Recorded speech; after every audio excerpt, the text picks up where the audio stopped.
Hello sa inyo mga kasari, good morning. It's a rainy Monday. Ayan po, umaambon po sa labas. So, nakapaglabas na po ako ng mga bote or basyo sa may tabing kalsada. Bali, 2 case yung inilabas ko. Pero 3 case guys, yung isa hindi ko na inilabas. So, ngayon is Monday. Dadating po ngayon ang ahente po natin ng sigarilyo, yung 2. JTI and PMFTC kasi naka 2 weeks na guys nung huli nilang punta. Today is October 14, 2024, Monday. So, antayin na lang po natin yung pagdating nila.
So, eto po mga kasari yung kinuha kong sigarilyo. Mga sigarilyo na kinuha ko sa JTI.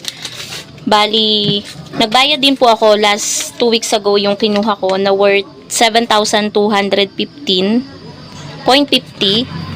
Pagkatapos, ang kinuha ko ngayon ay medyo tumaas ng konti lang naman mga kasari. 8,472.50 centavos. Yan po. So, yan mga kasari yung kinuha kong sigarilyo sa JTI. Mamaya-maya isa-isahin ko sa inyo kung magkano yung puhunan yan at yung bentahan ko dito sa tindahan. So, bali ang balik po nila after 2 weeks ulit, October 28. Napakabilis talaga mga kasari ng panahon at ng araw kasi magpapasko na naman, ilang buwan na lang. So, kumuha lang ako guys ng 5 kaha ng Mighty Green kasi matumal naman po yan dito. So, nagkakahalaga po siya ng 628.50. Binebenta ko po siya ng 7 pesos per stick. 70 ang kalahati, 140 naman po ang isang kaha. Next, kumuha naman po ako ng 2 rim ng marbles na green. Ito po siya. Nagtataka yung ahente ko guys, malakas daw ito sa akin. So, lalo siya nagtaka nung sinabi ko na isang tao lang ang bumibili nito sa akin. Napakalakas daw manigarilyo. So, lumakas din dahil guys, 'di ba? 10 days nakaburol yung tsuhin ko. Tapos kahapon lang nalibing kaya medyo napalakas sa paninigarilyo yung bumibili nito sa akin. So worth 2,514 po siya. Kada isang rim pumapatak po siya ng 1,257 ang 10 kaha isang rim. Ganon din po yung puhunan nito sa Mighty Green kapag bumili din po ng isang rim. So ganon din po yung bentahan ko, 7 pesos per stick, 140 ang isang kaha. So, dito naman po tayo sa Camel Menthol. 2 po yung aking kinuha. Ito po siya. Yan po yung itsura ng Camel Menthol. Nagtataka nga din sila bakit ito ay mabenta sa akin. So, ito kasi ay parang pinromote ko guys sa mga customer at ayun, nagustuhan naman nila, masarap naman daw. So, 1,066 ang puhunan po niyan kada isang rim, kaya pumatak po ng 2,132 yung dalawang rim.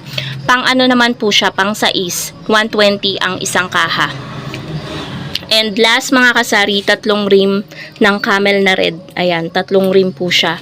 So, 1,066 din po yung puhunan kada isang rim. Pang sais din po, 120 ang isang kaha. Pumatak po yung 3 rim ng 3,198 pesos. Kaya naging total po 8,472.50 na babayaran ko po sa October 28 pa.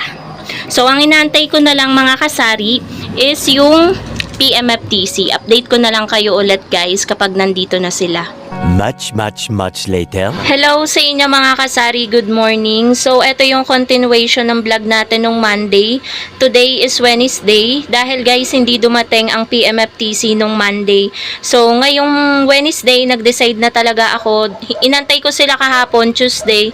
Kaso, hindi pa rin dumating yung ahente natin. So, magpapalit daw kasi ulit ng ahente. Kaya siguro hindi nagpunta nung Monday.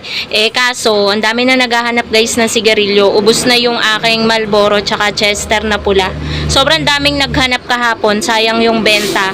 Kaso nga hindi sila dumating, kaya ngayong Wednesday namili ako sa Genstar. So eto guys yung pinamili ko na sigarilyo. Ayan. Naka-worth 4,217 ako. Dalawang rim ng Chester na pula. 1,066 ang isang rim. So 6 yung bentahan natin guys. Isang rim din ng Marlboro Red. Ayan siya guys. 1,550 yung bili natin. Tapos sa palengke yung 5 kaha ng Chesterfield na green ay 535. So a total of 4,217 pesos. Yung bentahan pala natin mga kasari, ayun si Basho, tuwan-tuwa. Kakababa ko lang talaga mga kasari sa jeep. No choice kasi kailangan na talagang mamili and nagpa-cash in din ako. Kaya, ayun, kailangan talagang umalis ngayong araw ng Wednesday. Buti, si mother guys ang nagbantay ng tindahan. Binilin ko sa kanya lahat at ayun, naka-order na ng soft drinks. Sakto, bago ko bumaba, nakita ko nga yung sa bandang ibaba yung ahente ng soft drinks. Ingay ni Basho. Kaya alam ko na nakadaan na. Kaya, eto naman, iniwan ko naman kay mother yung listahan. Sabi ko, iabot na lang dun sa ahente. So, dito ko na rin tatapusin mga kasari itong aking vlog. Thank you so much for watching and happy selling po sa inyong lahat.